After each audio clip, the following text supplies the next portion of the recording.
Daniel, hoje na sua palestra você vai abordar sobre as questões muito importantes para a questão da educação pública. Hoje, o que o Brasil está precisando mais repensar sobre a valorização dos profissionais da educação? Olha, obrigatoriamente a questão passa inicialmente por salário, né? O Brasil não pode negar essa agenda. Essa é uma agenda urgente. O Brasil é o país que pior paga os professores, comparado com todos os países que são pesquisados pela Organização para a Cooperação e Desenvolvimento Econômico, a OCDE.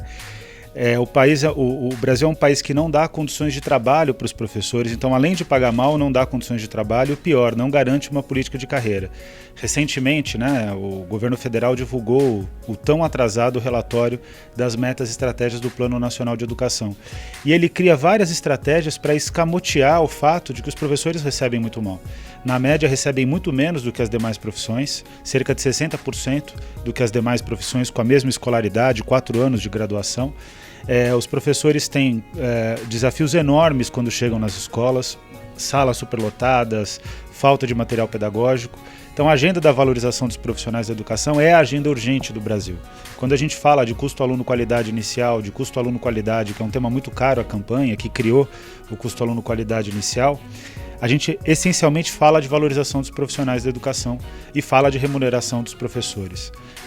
Inclusive, eu fico muito preocupado porque, nesse momento, vários ataques são feitos à remuneração dos profissionais da educação, especialmente do magistério, dizendo que os professores são aqueles que super pressionam as folhas salariais de estados e municípios. Como que um profissional super pressiona, asfixia, como disse o ministro Mendonça Filho, as receitas de estados e municípios, né, exigindo uma remuneração condizente, se os professores ganham 60% das demais profissões. Então, existe aí uma contradição, o Brasil precisa enfrentar essa agenda.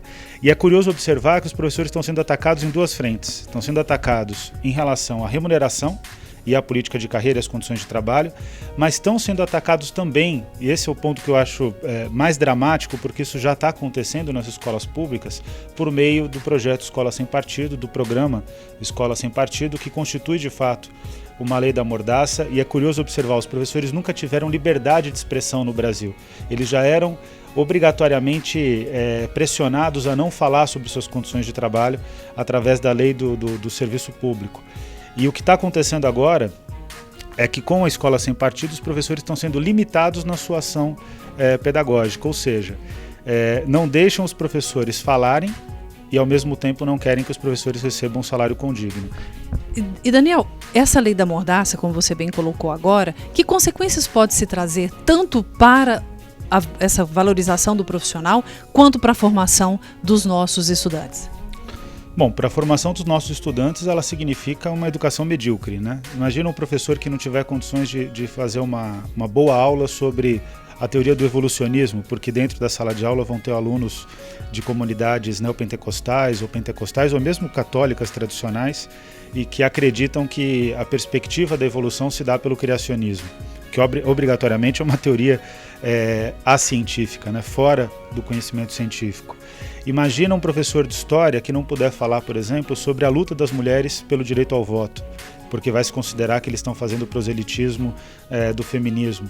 E o feminismo é fundamental para inúmeras conquistas que nós temos, inclusive conquistas que beneficiam os homens, né? Então tem uma contradição, a gente está vivendo uma sociedade que está flertando com o fascismo e flerta também com a mediocridade. E o resultado disso é uma educação que não vai dar condições para o Brasil, de fato, ser um país próspero, justo, socialmente honesto com a sua população, ou seja, um país que respeita a todos, um país que promove o direito de todos. Então, a Escola Sem Partido e a Lei da Mordaça vai gerar uma educação medíocre e vai gerar uma educação que vai alimentar o fascismo. O Frei Beto recentemente disse que a Escola Sem Partido era o ovo do fascismo, e é mesmo. Eu tenho relatos de professores em diversos lugares do Brasil que dizem que mesmo sem a lei já estão sendo pressionados nas escolas. Então está se estabelecendo tribunais pedagógicos nas escolas públicas brasileiras. E ninguém consegue lecionar bem sob um tribunal. Daniel, quando se fala dessa questão, dessa perseguição tão grande que se tem hoje, a questão da educação, do seu ponto de vista, qual é o objetivo principal de se estabelecer lei da mordaça, escola sem partido? A que se deve tantos ataques? Porque se considerou que a educação, de fato, promovia uma sociedade que acreditava e infelizmente eu coloco no passado, porque cada vez mais a gente vai ter que reconquistar a sociedade brasileira.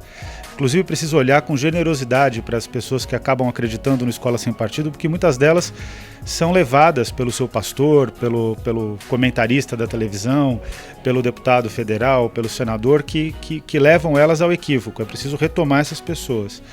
Mas o fato é que o ataque à educação, ele vem como um princípio de que uma política estava sendo desenvolvida no Brasil e que ia gerar uma sociedade mais crítica, uma sociedade que não ia permitir tanta desigualdade como nós verificamos hoje no Brasil. Então o ataque à educação ele não é acidental, ele é um ataque orientado com muita clareza do que se quer, e o que se quer é destruir um projeto de igualdade nesse país.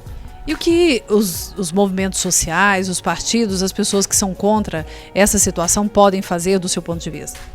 Olha, o que a gente tem que fazer é voltar a tentar construir hegemonia na sociedade. Nós já tivemos essa hegemonia.